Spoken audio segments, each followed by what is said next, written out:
Pour ne rater aucune de nos vidéos, n'oubliez pas de vous abonner et d'activer la cloche. Les baisses d'impôts de production. Quelle est la condition là-dessus? Rien. Les prévisions, c'est quoi? C'est se dire, ça va créer plus d'emplois, mais on n'en sait rien. Et là, on s'attaque, on leur donne cadeau, 20 milliards directs. Après tous les cadeaux qui ont été faits, là, on en redonne, on dit, c'est un pari, mais il n'y a pas de souci. Moi, je pense que le chômage n'est pas une question individuelle. Le chômage, c'est une question de conjoncture. Et d'ailleurs, quand la conjoncture tombe, les chiffres du chômage explosent. Quand elle reprend, ils rediminue. Donc, c'est un problème macroéconomique, c'est pas un problème individuel. Bonjour tout le monde, je suis ravie de vous retrouver pour un nouvel épisode de l'Instant Porcher avec tous les discours qu'on entend autour de nous. Notre meilleure arme, c'est de les connaître et de les comprendre. Nous voulions surtout vous dire un immense merci à vous, nos 5000 donateurs qui avaient fait de notre campagne de dons de fin d'année un véritable succès. Grâce à votre générosité, nous avons récolté plus de 270 000 € pour continuer à faire vivre votre média, un média qui vous garantit une information libre au sein d'un paysage médiatique français contrôlé par les oligarques.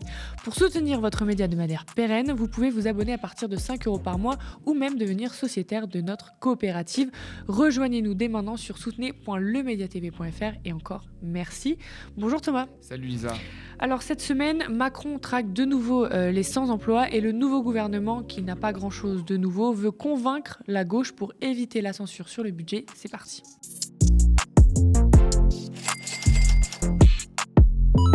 Le RSA, revenu de solidarité active, est désormais soumis à condition d'effectuer 15 heures d'activité par semaine pour toucher ces fameux 635,71 € pour une personne seule. C'est la loi plein emploi qui est entrée en vigueur ce 1er janvier après 2 ans d'expérimentation.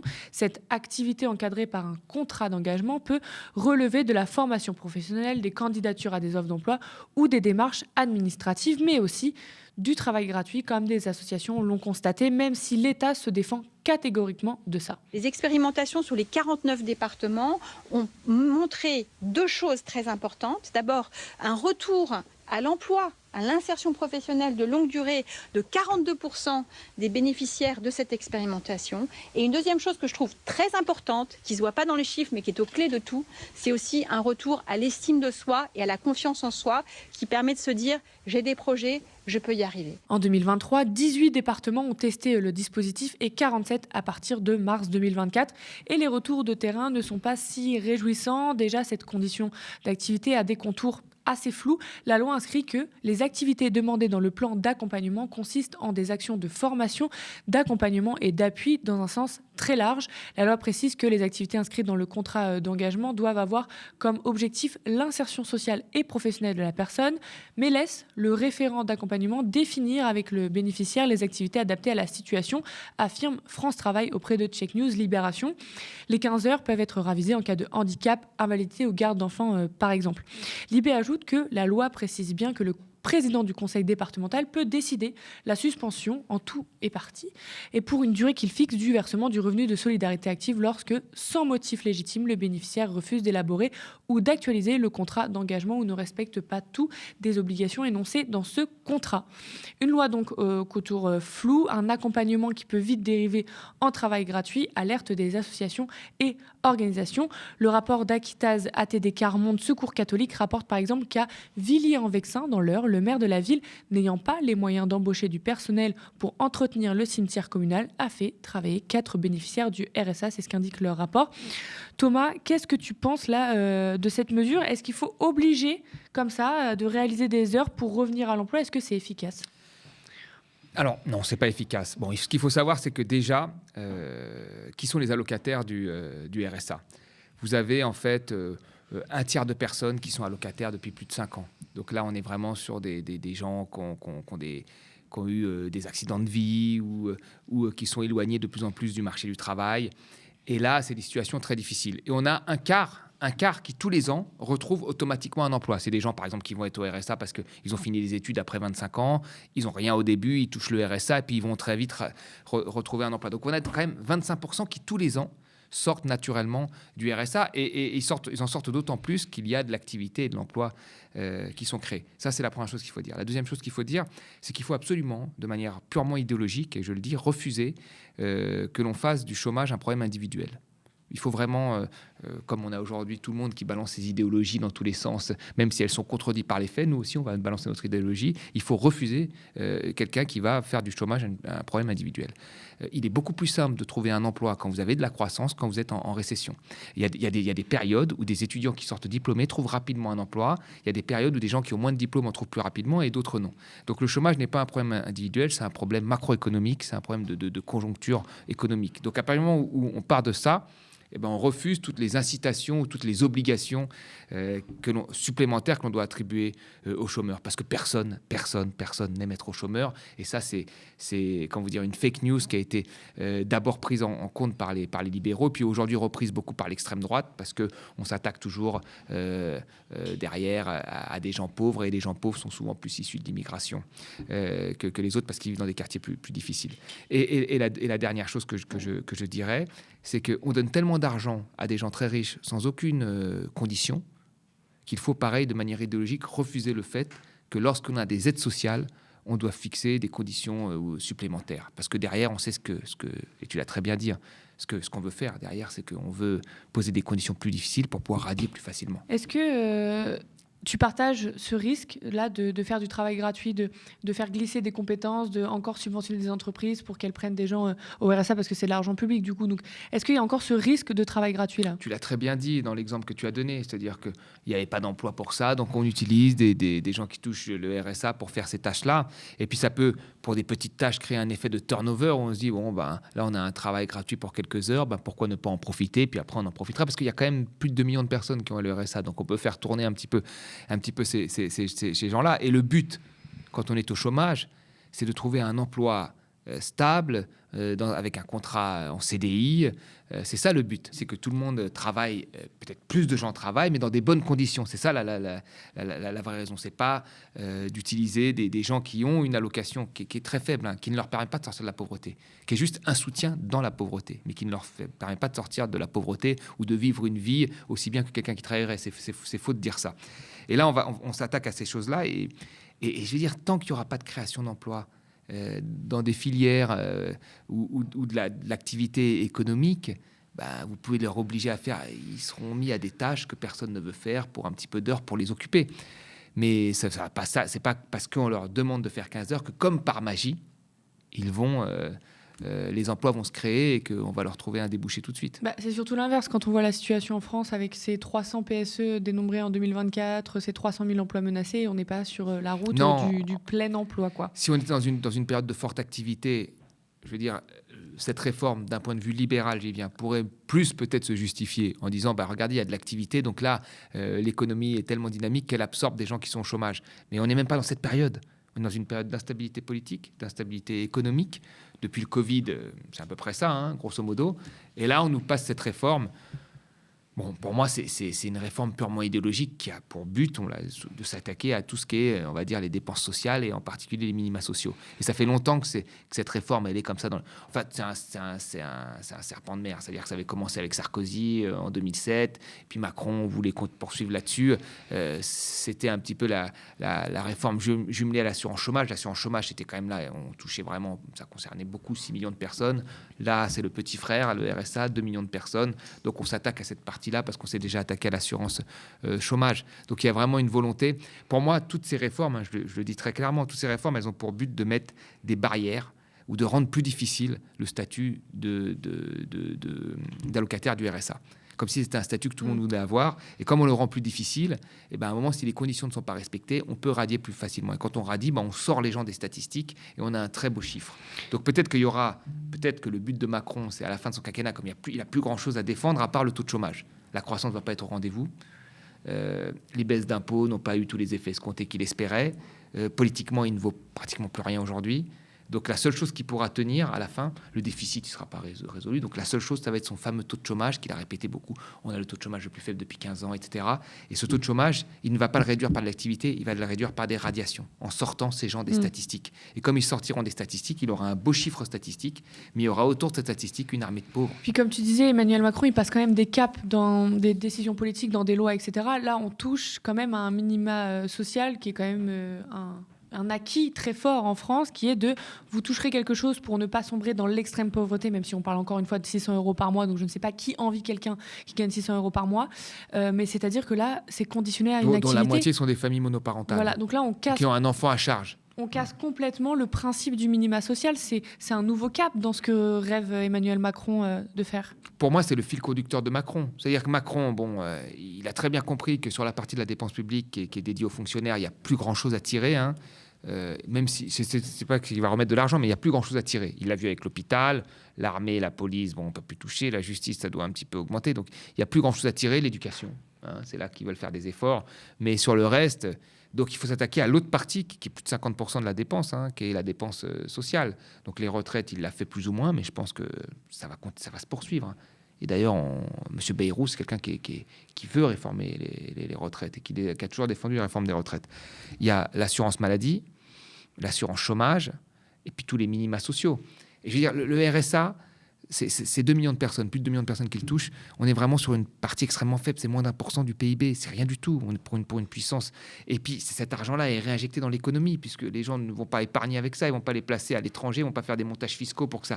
C'est réintroduit dans l'économie, ça se dépense au supermarché ou ailleurs. Donc vraiment, c'est quelque chose qui a un coût très proche de zéro. Mais il y a une volonté de se dire, si tu es au chômage, c'est que tu l'as voulu. Comme tu l'as voulu, il faut qu'on te pose des conditions. Et si tu ne les respectes pas, on te radiera.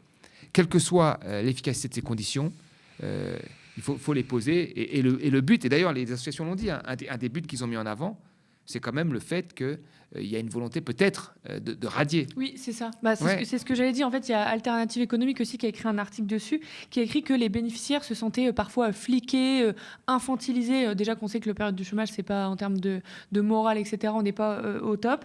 Interrogé par l'Association des journalistes de l'information sociale fin novembre, Thibaut Guilly, directeur général de France Travail, a lui-même redit que les contrôles allaient se poursuivre. Ouais.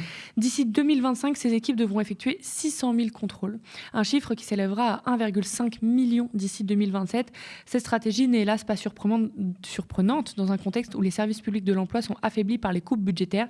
Des suppressions de postes ont été annoncées à France Travail. Dans l'heure, le département a clairement annoncé son objectif de baisser de 3 000 le nombre d'allocataires du RSA d'ici 2028. C'est ce que notent les associations et c'est ce que rapporte Alter Eco. Il y a Victoire Bèche aussi, qui est membre de la direction nationale de la CGT chômeurs et précaires, qui a alerté déjà sur cette traque au sans-emploi, RSA ou chômeurs, en avril dernier, lors d'une action à France Travail. Ce qu'il veut faire en tapant sur les chômeurs, donc en baissant le droit à l'indemnisation, le temps d'indemnisation et en radiant massivement, les privés d'emploi qui ont acquis un droit à l'assurance chômage, et en tapant aussi sur les allocataires du RSA avec RSA contre activité, c'est de faire en sorte de créer un vivier de main-d'œuvre pas cher qui sera tellement pris à la gorge qu'il sera contraint d'aller faire n'importe quel boulot à n'importe quel prix, n'importe où et n'importe quand.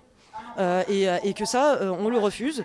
Non pas qu'on refuse de travailler, mais on refuse finalement de servir de prétexte au gouvernement et au patronat pour baisser drastiquement, notre système, pour briser notre système social et pour baisser les salaires de tout le monde. Voilà. Alors que le patronat est lui-même responsable du chômage. C'est lui qui les délocalise, c'est lui qui préfère supprimer des emplois plutôt que d'embaucher des gens. C'est lui qui préfère ne pas remplacer des salariés en retraite ou ayant quitté leur emploi pour faire travailler 2 fois plus une même personne pour le même salaire. Aujourd'hui, tous les salariés le disent, les conditions de travail se dégradent, il y a trop de boulot, et plutôt que finalement de partager équitablement le temps de travail et de payer les gens correctement, le patronat il dit on s'en fout complètement, de toute façon on aura 3 millions de personnes qui seront tellement pris à la gorge ils accepteront ces boulots-là. Et c'est ce chantage-là que nous on refuse, d'autant plus que c'est pas seulement un chantage, c'est que c'est une réalité, parce que quand bien même tous leurs emplois en tension pourrie, ils seraient pris, il resterait des millions de chômeurs en France, et donc du coup tous ces gens-là, ils crèveront la dalle. Thomas, est-ce que toi aussi tu parles d'une traque aux pauvres, aux chômeurs, aux gens du RSA, en plus en s'appuyant sur l'idée reçue en disant vous savez les classes moyennes, si vous galérez, c'est pas du tout à cause des riches qui s'enrichissent, mais c'est à cause des gens qui gagnent 500 €. C'est exactement ça la stratégie. La stratégie, c'est vraiment d'opposer toujours les pauvres entre eux pour pas qu'ils aillent regarder d'autres choses, et donc voilà, on oppose ceux qui sont au chômage à ceux qui ont un travail très mal payé, parce que c'est ça aussi, c'est-à-dire qu'il y a une telle austérité. Il faut dire la vérité. Jamais personne qui est au chômage gagne plus que s'il avait travaillé. Ça, c'est faux. C'est un mensonge qui a été véhiculé par les libéraux et qui a été repris aussi par l'extrême droite parce qu'ils partagent là-dessus les mêmes idées. Ça, c'est clair et net. Ça, c'est faux. Mais il y a une telle austérité salariale que la différence entre effectivement le chômage et le travail peut être plus faible. Parce qu'il y a une telle austérité sur les bas salaires que ça peut être le cas. Mais quand on travaille, on gagne toujours mieux quand on est au chômage. Et quand on travaille, on a un statut social. Parce que la vie aussi, c'est un statut social. On rencontre des gens, on a des possibilités de carrière, etc. Ce qui n'est pas le cas quand on est au chômage. Et il faut vraiment voir l'état de santé mentale des gens qui vivent le chômage. C'est jamais une partie de plaisir. D'accord ? Et je veux dire, même si vous allez interroger 3 mecs dans la rue qui sont au chômage, qui vont vous dire oui, je gagne de l'argent sans travailler, Ça souvent, dure 1 an et demi. c'est une façon de reprendre un peu de dignité. C'est une réalité. Alors, quand on dit ça, les gens. Mais oui, il y a aussi des effets psychologiques, c'est-à-dire que beaucoup de gens refusent d'être dans la position victimaire, parce qu'elle est aujourd'hui dans notre monde, on respecte beaucoup plus un truand qu'une victime.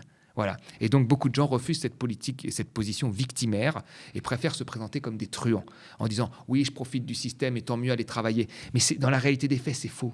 C'est faux. Puis le chômage, on a cotisé pour en plus. Voilà. La plupart des gens qui sont au chômage vivent cette situation de manière très difficile et préfèrent avoir un emploi et s'insérer dans l'emploi. Et surtout, plus le chômage est de longue durée, plus les chances d'avoir un emploi sont difficiles. Et c'est très difficile dans la vie en société parce que la vie en société, c'est la rencontre de gens, petits amis, petits copains, etc. Et là, ce que vous faites, c'est quand même votre statut social en partie. Donc, c'est important d'avoir un emploi. Donc, le chômage est toujours mal vécu.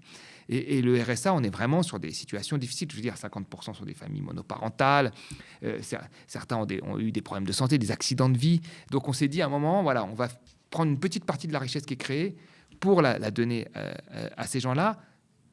Pas pour qu'ils sortent de la pauvreté, encore une fois, pour qu'ils aient une béquille dans la vie. Et des gens sont prêts à taper sur cette béquille-là. Alors que ceux qui retrouvent un emploi en sortent très rapidement. Je vous l'ai dit, les chiffres, un quart sortent tous les ans du RSA et trouvent un emploi. Donc là, il y a une volonté vraiment de s'attaquer aux plus pauvres en leur posant des conditions, alors que des milliards, par exemple, les baisses d'impôts de production, c'est 10 milliards, c'est les 2 tranches, c'est quasiment 20 milliards. Et quelle est la condition là-dessus ? Rien. Les prévisions, c'est quoi ? C'est se dire, ça va créer plus d'emplois, mais on n'en sait rien. Et là, on s'attaque, on leur donne cadeau 20 milliards directs.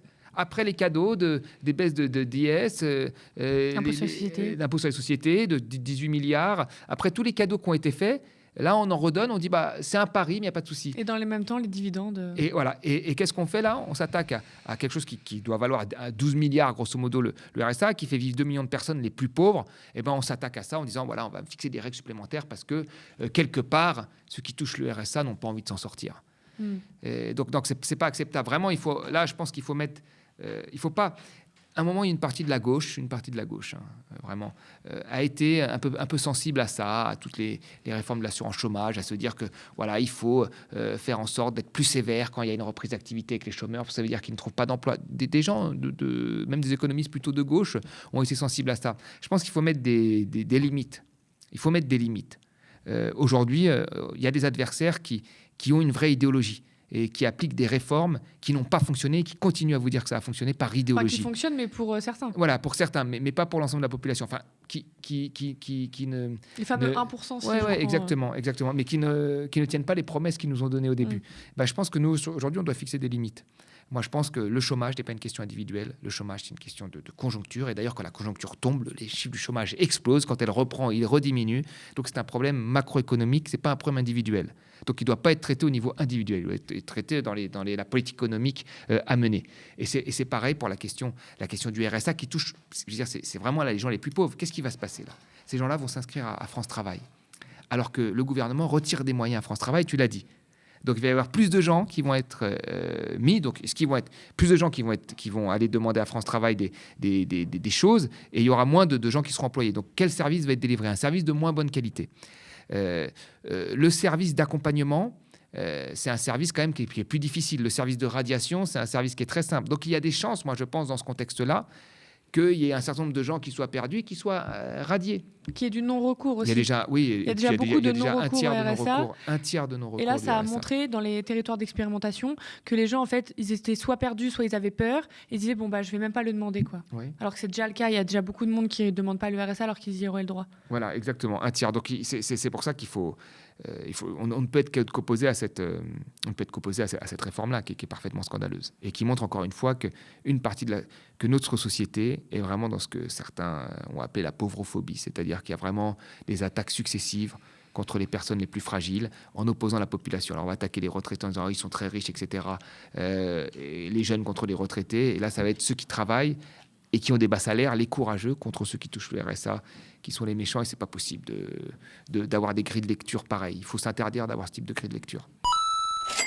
Vous le savez, ou peut-être pas, et on vous comprendrait, on a un nouveau gouvernement. Malgré la censure et les élections législatives, on retrouve de nouveau Bruno Retailleau, Gérald Darmanin. Mené par François Bayrou, on retrouve aussi Manuel Valls. La composition est très macroniste, ou plutôt les Républicains. Qu'est-ce qui change du dernier gouvernement, me direz-vous ? On ne saurait pas trop vous répondre. L'objectif pour ce gouvernement est d'éviter une nouvelle censure. Comment ça va être possible dans la mesure où rien n'a changé ? Ce qui va déterminer, c'est le vote sur le budget déjà en retard. Le nouveau ministre de l'économie, Éric Lombard, annonce 50 milliards d'économies plutôt que les 60 prévus par le gouvernement Barnier. Par contre, aucune hausse d'impôts de prévu comparée au projet initial, particulier ou entreprise, on vient d'en parler. Il vise toujours entre 5% et 5,5% de déficit.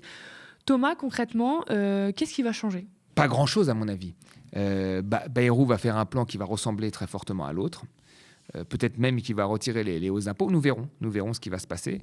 Mais le vrai problème de fond, c'est quoi ? C'est que là, nous rentrons dans une crise politique. Et cette instabilité politique, effectivement, elle entraîne une instabilité budgétaire qui peut entraîner une hausse des taux. C'est la prime de risque, en fait, grosso modo. Là, on a les taux qui diminuent. Ils diminuent par rapport à l'année d'avant. Donc, il n'y a pas de souci. Mais comparativement aux autres pays, ils ont augmenté. Il n'y a que l'Italie qui est au-dessus.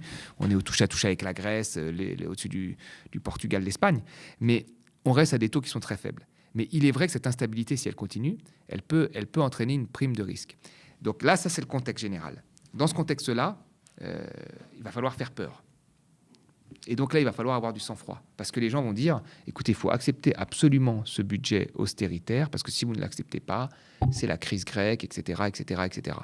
Et ce budget austéritaire, nous savons qui va payer. On l'a vu avec le sujet avant. Ce seront toujours la même chose. Ce seront les chômeurs, les malades et les vieux. C'est tout ce qui est la dépense sociale. Et là, c'est là qu'il va falloir que les partis politiques, alors de gauche surtout, et je m'adresse plutôt à la gauche qui se rapproche du centre, et du sang-froid. Parce qu'il ne faut pas qu'ils cèdent en disant non, on ne peut pas, on doit céder. Non, il faut avoir du sang-froid.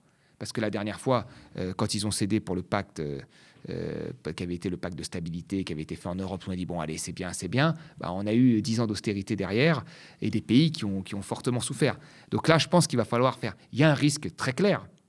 Le problème de la dette n'est pas un problème en soi. C'est-à-dire que si on est crédible, la dette, il n'y a pas de souci, elle va rouler notre dette. Mais cette instabilité politique peut entraîner des primes de risque qui va faire augmenter la charge d'intérêt. Et là-dessus, il faut vraiment que les politiques aient du sang-froid et que les décisions ne portent pas sur des choses qui portent atteinte aux populations les plus fragiles. Or c'est la voie qui s'ouvre là. Justement, l'austérité, la réduction des dépenses dans les services publics, la hausse des impôts pour les plus riches, etc., c'est vraiment ce qui crispe, c'est la grosse ligne rouge entre le programme du NFP et le programme libéral macroniste républicain et ensuite extrême droite. Franchement, sur l'économie, on peut un peu tous les mettre dans le même panier. C'est clair. Mais le ministre de l'économie pense pouvoir convaincre une partie de la gauche, en gros le NFP sans LFI. On regarde. Je pense qu'il y a des convergences possibles avec le Parti socialiste, mais aussi avec le Parti communiste et avec les Verts. Pourquoi ? Moi, je suis pour la justice fiscale. Il y a dans ce pays des mécanismes, par exemple, d'optimisation fiscale qui font que des personnes qui ont des revenus importants ne payent pas leur part d'impôt. Il ne s'agit pas de proposer des impôts nouveaux, il y a déjà vraiment toute la panoplie qui convient. Il s'agit de vérifier que chacun paye sa juste part de l'impôt. Ça, c'est un point, par exemple, sur lequel nous pouvons trouver des convergences. Donc, est-ce que tu crois à cette annonce de justice fiscale, comme je disais, majeure opposition entre programme du NFP et programme macroniste ? Non, mais la justice fiscale, tout le monde est pour. C'est ce qu'a dit d'ailleurs Barnier. Barnier a dit « je suis pour la justice fiscale ». Faut l'appliquer. Voilà, il faut l'appliquer. Qu'est-ce qu'il entend par justice fiscale ? S'il y a justice fiscale, il y a un redressement de l'impôt des hausses de fortune et des grandes sociétés. Il a dit pas de hausse d'impôt. Donc, dans ce cas-là, où est la justice fiscale ? Parce que le vrai problème aujourd'hui de l'injustice fiscale, c'est que les petits ont une pression fiscale supérieure aux gros.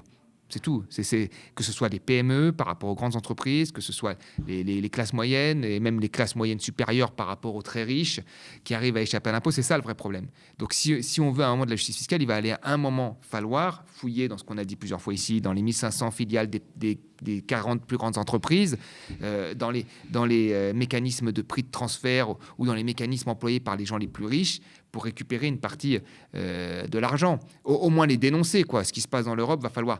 Et là, il y a des possibilités. Et là, on ne parle pas de quelques millions, on parle de milliards qu'on pourrait récupérer. Mais visiblement, ce n'est pas la voie qui s'ouvre. Donc, si vous ne voulez pas augmenter les impôts, comment vous allez faire des économies? Qui va les porter? Ça va être les services publics. Et les services publics sont déjà à l'os, donc ça va être la dépense sociale, retraite, assurance maladie, assurance chômage, minima sociaux, aide sociale. Donc pour toi, il n'y a pas de convergence possible entre le ministre de l'économie et cette partie. Moi, je pense qu'il ne faut pas se laisser avoir par le discours de la peur.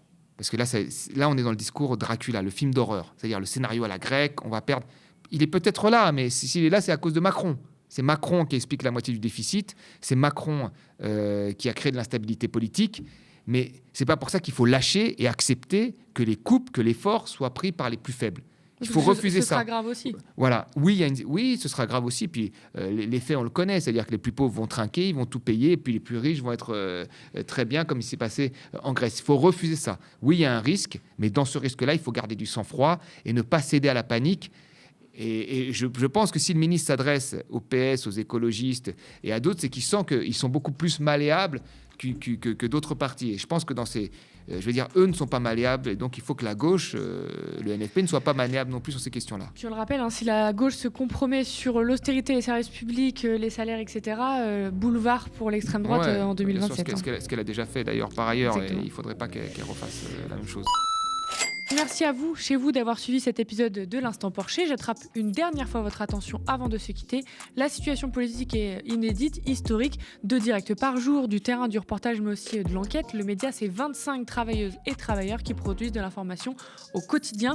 Nous voulions surtout vous dire un immense merci, grâce à vous, nos 5000 donateurs qui avaient fait de notre campagne de fin d'année un véritable succès. Grâce à votre générosité, nous avons récolté plus de 270 000 € pour continuer à faire vivre votre média, un média qui garantit une information libre au sein d'un paysage médiatique français contrôlé par les milliardaires.